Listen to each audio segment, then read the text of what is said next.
Dana, I talked to O'Malley a few weeks ago, and he said, look, Conor McGregor, obviously still the biggest star in the UFC, but when Conor's gone, he said, I'd like to be that guy who takes over that mantle as the organization's biggest star.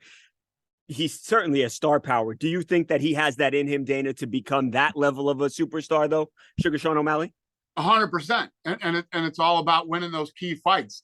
He needs to win this fight this weekend against Peter Yan. He beats Peter Yan. Watch what happens on Sunday. It'll be crazy. But yeah, Conor on his way up won all the key fights that he needed to win. And this is like, it's not for a title or anything, but Peter Yan is the #1 ranked guy in the world. A lot of people thought he won the fight against Aljamain.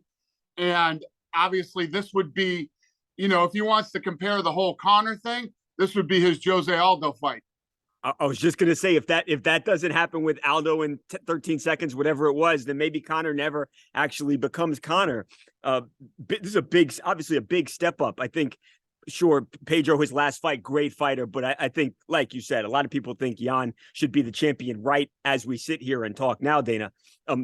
If O'Malley beats Yan, does he get the winner of the Aljamain fight?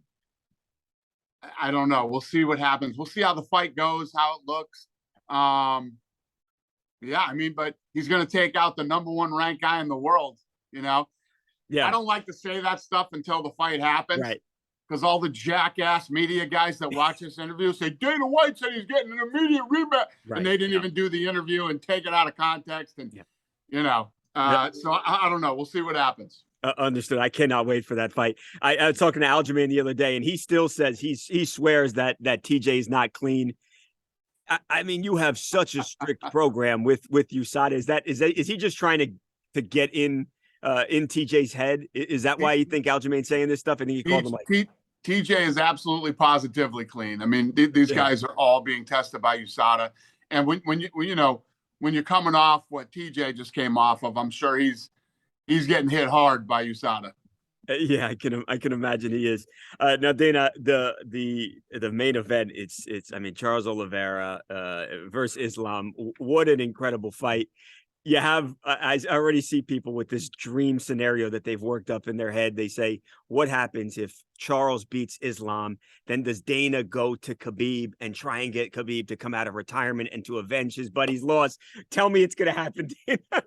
That's hilarious. I love it. Believe me, that would be everybody's dream scenario, including mine. If he beats Islam. Right. But you know what the thing is about Oliveira, man? Oliveira, whether you're a hardcore or a casual, he's one of those guys that sort of slips under the radar. And people don't realize he's on an 11-fight win streak. He's got the record for the most finishes in UFC history. He's got the most submissions in UFC history, tied for all overall UFC post-fight bonuses. He has most Performance of the Nights awards in UFC history, most submissions in both UFC lightweight and featherweight history. Crazy. I mean, the guy has records on top of records on top of records. It's incredible.